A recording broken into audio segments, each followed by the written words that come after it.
Today, the president has two big issues on his plate, North Korea and the Supreme Court. Yeah, and joining us is political analyst Thom Serafin. Let's first start with North Korea. What should we do?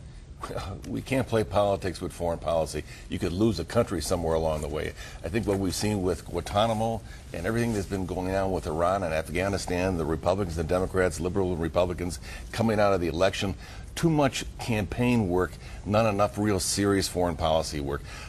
Korea's trying to get the world's attention with these two rockets and with firing this bomb over the weekend the size of Hiroshima, Nagasaki. So, you know, we don't have a full-time envoy working with North Korea right now. We don't have any. Steve Bosworth was working under the Bush administration. He's a part-timer. I think they're trying to get the world's attention. You know, they deal in the black market, they deal in dollars, they deal in all kinds of goods. Now they're going to be dealing in nuclear weapons. I mean, China's our #1 creditor. China, 75% of all the trade through North Korea goes through China.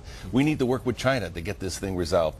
And how are we going to do that when we owe them so much money? Right now, we're going to have to sit down and try to come up with a policy. We don't have that right now. Well, I mean, we keep talking about policies, but that's exactly what we've been implementing as policies. It doesn't seem to be working. But no action. Right now, one side of the world, we have Israel and Iran ready to go off with each other. And they just moved some ships into neutral waters as well. Right, and we've been kind of taking a back step. You know, all of a sudden, it looks like Israel might be on their own.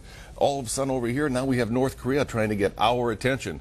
They need food, they need trade with us. They don't have it right now. I think the sad thing in all of this, too, I mean, obviously North Korea is a communist regime, so if we impose more economic sanctions toward that country, we're just hurting the people there. The government doesn't care about the people, obviously, because that's who's hurting the government.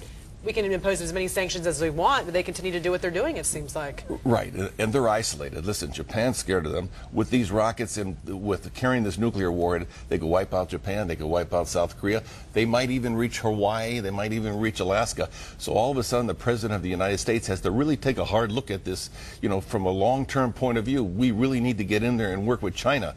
China is the key right here. Japan's very important, South Korea is very important, but China is the key, and our relationships there and moving China into a position where they can help us has not been very strong. I think we have to start from ground zero here. The Bush administration in the last couple of years kind of left Korea alone and probably didn't do the kind of job we needed to get done.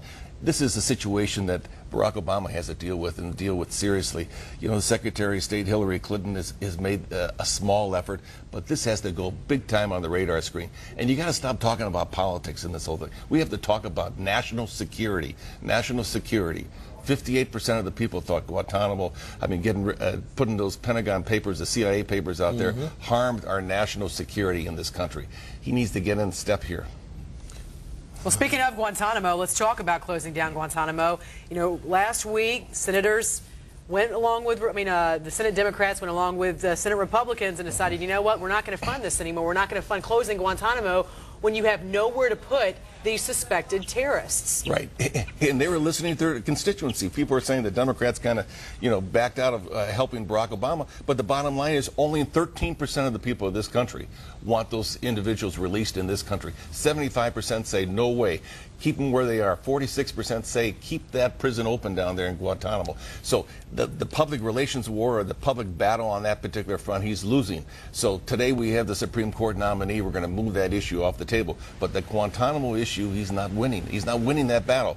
And right now, nobody has an idea what to do with him. France took a prisoner. They took one.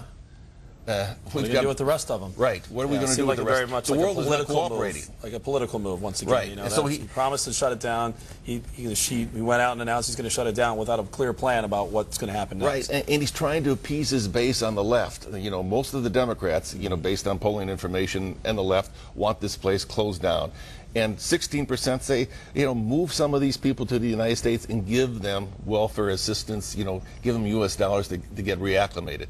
You know, the recidivism rate, according to the Pentagon papers that were released in the New York Times, suggests that 1 out of 7 go back to terrorism and kill Americans. All right, speaking of the left, Sonia Sotomayor was the Supreme Court pick by President Obama this morning. Your thoughts? very good pick, great with the Latino voters. I mean, the Republicans at one time, 10 years ago, had many of the Latino voters with them. Today, they've lost many of those voters. They're in the Democratic column right now. It's going to be the first Latino. A woman's going to be replacing Soter. All of a sudden, the balance is not going to change on the Supreme Court, but you have this new, fresh face and bringing in this new constituency.